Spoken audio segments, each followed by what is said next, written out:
Bom, pessoal, então voltando aqui ao slide que a gente estava vendo no vídeo anterior, né, só para a gente poder entender por que então que a crosta terrestre ela não se quebra em todos os pontos, né? Porque ela tem rachaduras em algumas regiões específicas e em outras ela se mantém íntegra, né? Por que que isso acontece? Bom, isso acontece basicamente por dois motivos. Primeiro, porque a crosta terrestre ela não tem a mesma espessura, a mesma resistência, a mesma densidade em todas as regiões. Há lugares onde ela é mais frágil, tá? E segundo, porque as trocas de calor que acontecem entre o interior e a superfície da Terra também não acontecem de maneira homogênea, também não acontecem com a mesma intensidade em todas as regiões do planeta. Então, essa combinação entre áreas onde há trocas de calor mais intensas, com a crosta terrestre sendo mais frágil, tá? Acaba gerando áreas onde há uma movimentação geológica mais intensa, tá? Vão ser áreas mais vulneráveis, mais suscetíveis a eventos geológicos com mais frequência e de maior intensidade, tá? Como terremotos, vulcões e tsunamis, certo? Então, voltando aqui, ó, essas regiões onde acontecem as rachaduras, né, que a gente chama de limite entre as placas tectônicas, vão ser exatamente os lugares onde as atividades sísmicas, as atividades geológicas vão ser mais intensas, tá certo? E aí, dentro dessa ideia, há uma região que se destaca, né, que é exatamente uma região chamada de Círculo ou Anel de Fogo do Pacífico, que é aqui, ó, exatamente pega a parte da Cordilheira dos Andes, aqui no sul da América do Sul, a parte insular da América Central, a costa leste, né, dos Estados Unidos, onde tem lá a falha de San Andreas, vou mostrar para vocês, onde se promete, né, um grande terremoto, que já tem até nome, né, eles chamam de Big One. Aqui essa parte asiática, onde aqui ó, o extremo nordeste da Rússia, da Sibéria, e aí vem descendo pelo Japão, a parte insular aqui da Oceania. Então, toda essa área, toda essa região, é uma região de encontro entre muitas placas tectônicas e uma região de intensa atividade sísmica, intensa atividade geológica, inclusive com a formação de várias ilhas vulcânicas, tá? De vários arquipélagos vulcânicos, uma atividade realmente muito intensa. Tá? Bom, para efeito aqui nosso, né, de raciocínio para o Enem, a nível de educação básica aqui do ensino médio, a estrutura interna da Terra a gente pode dividir entre crosta, manto e núcleo. Tá? Nesse desenho aqui, ele ainda faz a divisão entre núcleo interno e núcleo externo da Terra. Quem for fazer geologia na graduação, é claro que vai estudar isso de uma maneira muito mais intensa e muito mais aprofundada. Mas aqui para a educação básica, para o nível nosso do Enem, essa divisão aqui já basta. Por quê? Porque o que nos interessa é justamente que você entenda como é essa divisão, tá? Para que você perceba por que acontecem os eventos geológicos, né? Porque a estrutura da crosta terrestre é toda recortada, porque a parte superior da litosfera terrestre é formada por pedaços, né, por placas que formam aí um grande quebra-cabeças que se movimentam, tá? E dão origem aos eventos geológicos como a gente conhece hoje. Tá? Eu sempre gosto de pedir para os meus alunos fazer a seguinte comparação. Pensa num ovo cozinhando. Todo mundo já deve ter visto um ovo cozinhar. Se obviamente não puseram vocês mesmos aí o ovo tá dentro d'água para poder cozinhar. E se a gente esquecer o ovo ali, né, normalmente o que acontece? Você colocou o ovo para cozinhar, deixou passar muito tempo, a água esquenta demais, fica ali fervendo durante muito tempo. Então as trocas de calor ficam muito intensas. O que acontece com o ovo normalmente, né, numa situação dessas? A casca do ovo quebra. Tá? Então, se você pensar a estrutura do ovo, né, e comparar com a estrutura interna da Terra, que eu acabei de mostrar, então a casca do ovo sendo a crosta, a clara do ovo sendo o manto e a gema do ovo sendo o núcleo da Terra, né? Tenta fazer essa analogia. Imagina que se eu exponho esse ovo a trocas de calor muito intensas, exatamente o que acontece quando ele está cozinhando, tá? As partes onde a casca do ovo é menos resistente, tá? Ela vai quebrar. E normalmente o material, geralmente a clara do ovo, sai pelas rachaduras, né? A casca do ovo quebra toda e o material sai por essas rachaduras. Tá? É uma analogia interessante para a gente fazer, tá? Comparando aí com o planeta Terra, tá certo? Não só com a nossa estrutura interna, mas também com essas trocas de calor que ocorrem entre o núcleo, o manto e a superfície da Terra, quebrando a superfície da Terra em determinados pontos e promovendo uma atividade sísmica, promovendo uma atividade geológica, tá? Mais intensa em determinadas regiões, tá? Mais intensa em determinadas áreas. Tá certo? Então, só voltando lá ao nosso desenhozinho das placas, tá? O que vai acontecer em resumo? Nós temos uma crosta terrestre que é formada por placas que funcionam como peças de quebra-cabeças.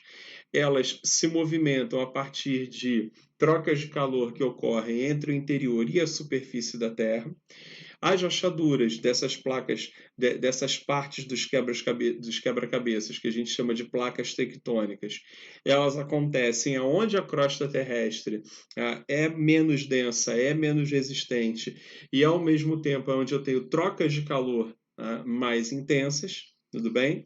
E é nesses limites onde acontecem aí a maior parte dos abalos sísmicos e também os eventos mais intensos, né? É onde eu tenho a maior quantidade de vulcões ativos em erupção, é onde eu tenho maior possibilidade de haver terremotos de grande magnitude, né? De tsunamis, também que normalmente seguem, né? Terremotos que acontecem em alto mar. Tudo bem? Geralmente há uma coincidência entre essas rachaduras, há uma coincidência entre o limite das placas tectônicas e esses eventos geológicos mais intensos. Tudo bem? Tudo tranquilo? Bom, continuando aqui, tá? Vamos falar agora de dois processos que ocorrem na crosta terrestre e que são formadores de relevo. O primeiro deles, aqui, deixa eu mostrar para vocês, é o que a gente vai chamar de orogênese, que é um processo de formação de cadeias de montanhas mais recentes, que a gente vai chamar de dobramentos modernos, que é o que ocorre quando duas placas tectônicas estão se chocando. Tá?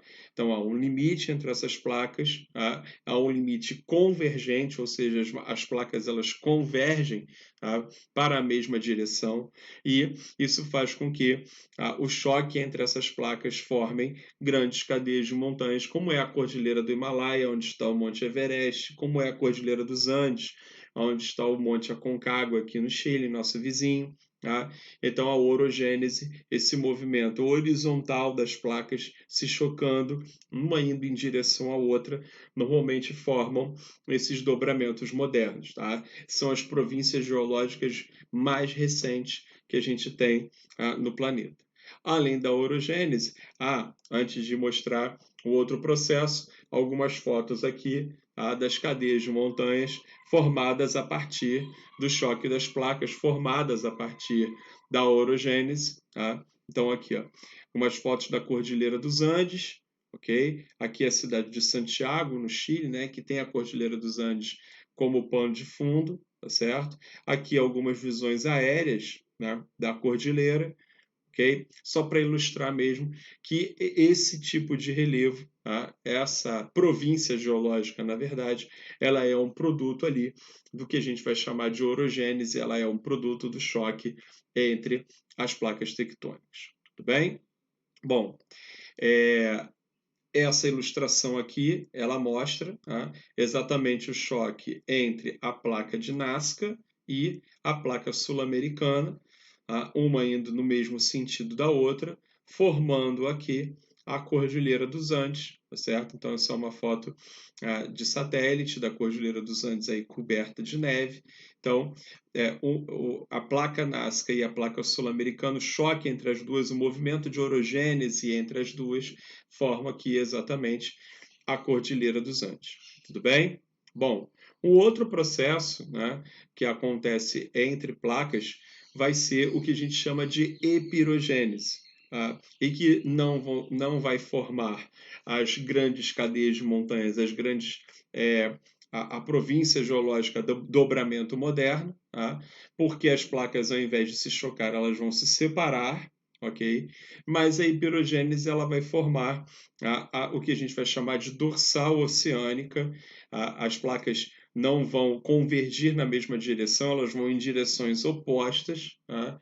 E exatamente o ponto onde, o ponto de ruptura, né, que faz com que uma placa vá para uma direção e a outra placa vá para outra, é onde exatamente se forma a dorsal, a chamada dorsal mesoatlântica. Tá? Formam-se também, é claro, elevações aqui, né? Por quê?